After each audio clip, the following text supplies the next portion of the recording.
Okay, so we are on to the final piece of our lesson, and that is how we use these inverse properties to simplify expressions. So if I had, what we're about to do is similar to this. If I had something silly, like this truly would be silly, x plus 5 minus 5, and I asked you to simplify it, what you would end up getting is just x, because plus 5 and minus 5 are inverses. If I had 10x divided by 10, and I asked you to simplify that, you would just give me x, because this is 10 times x, and divide is its inverse, so this multiply and this divide cancel each other out. So that's what we're getting to over here. Like the easiest one to look at is this one. If I take 2 and I raise it to log base 2, well, these two things are inverses, so they go away, and all I'm left with is what is in the log, which is x. Same thing with this. So if I have log base 7 of 7, those two things simplify, and I'm left with negative 3x. So notice it's a base 2, base 2, base 7, base 7. And the difference is one is the base of an exponent, one is the base of a log. So if I move upward, if I take e and raise it to the power of ln, those two things simplify and you just get x. Or the natural log of e. So this one is easier to see why this works the way that it does. What this is log base e of e. And essentially it's asking, well, what do you raise e to get e? Well, that would just be 1. So in this case, these two things go to 1, and what I have left over in the top would be x. So I get x for this one.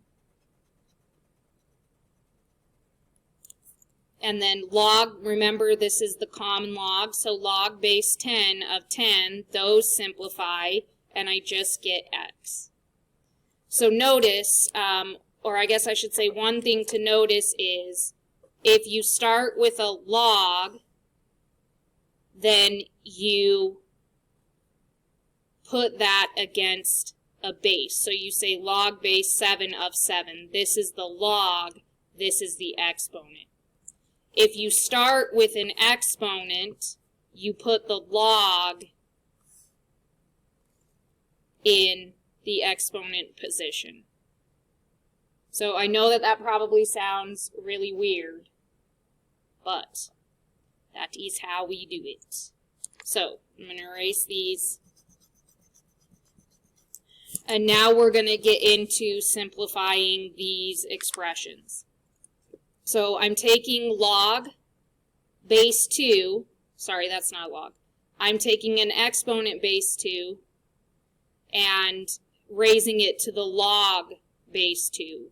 Those two things undo each other, and all you're left with is x. So I know that it looks really weird, but you take, this is the base of an exponent, the exponent is a log, those are opposites, so they simplify. Same thing with this. This is log base 10 of 10, that simplifies, and you get negative 3x. E to the power of natural log, those are inverses, so this is just 20. Natural log of e, those are inverses, so you're left with 5x minus 1.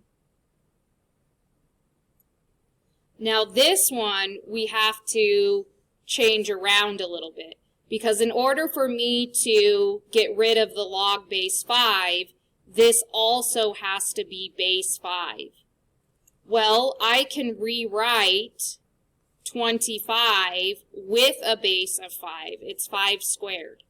So I'm changing this 25 into 5 squared. And then I can't forget this x that's in the exponent position. So now instead of having just an x, I have 5 to the 2x. These now simplify, and I get 2x for this answer. On this one, I need to rewrite 64 as a base 2. So how many times do I need to multiply 2 together to get 64? I believe it's 6, and I have an x up there. So when those cancel out, this would end up being 6x. And the only other kind that you may end up seeing is something like, let's do log base 3 of 81 to the x plus 5. Oh, sorry, I forgot my 81. Okay, so we need to change 81 so that it has a base of 3. So log base 3 of 3 to the, well, 3 times 3 is 9, times 3 is 27, times 3 is 81. So 3 to the 4th and 81 are the same thing. But this time we have to be careful because we need to multiply that 4 by x plus 5. So when these two things simplify, we get 4x plus 20, because I need to distribute that 4 in. So, logs and exponents are inverses of each other, and if you take the log of an exponent, it cancels each other out.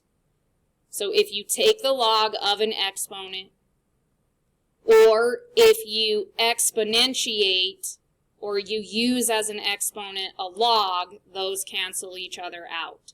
So each one of these has a log and an exponent.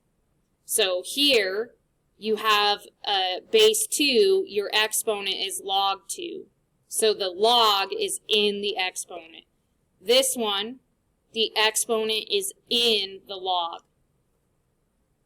The log is in the exponent. The exponent is in the log. So I know that that probably sounds really confusing.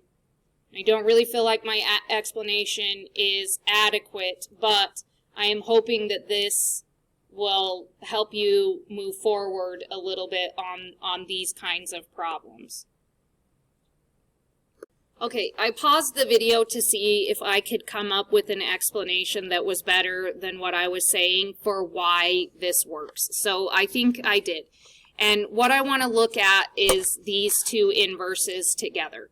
So log base e and its inverse e to the x. So based on what we learned last class period, we can rewrite this as e to what power will give me e to the x. So I'm following this exactly. So like log base 8 of 64 means 8 to what power will give me 64. So using the same method, I'm saying, okay, bring my base down. E to what power will give me e to the x? Well, that question mark then has to be x. The only thing I could fill in for that question mark is x. I can do the same with this problem. So this, if I rewrite it based on how we did it last class period, is I bring my base number down, so that's a 10. 10 to what power will give me 10 to the negative 3x? And I have that written right here. So based off of what we did last time. So for instance, log base 2 of 8 means 2 to what power equals 8. That's the same thing as this. 10 to what power will give me 10 to the negative 3x? Well, it has to be negative 3x. So these two examples are the easiest way that I could think of to explain to you why we can just cross out 2 to the log 2, log 10 to the negative 3x, how I could give you an example of how those are inverses or how they undo each other. Okay, I was able to think of how I could possibly rewrite this one so that you could see this. So based off of last time, we know that we can rewrite these as the following. So here's essentially the same process. So I'm going to use problem 1 to show you why this works. We have 2 log base 2 of x equals question mark.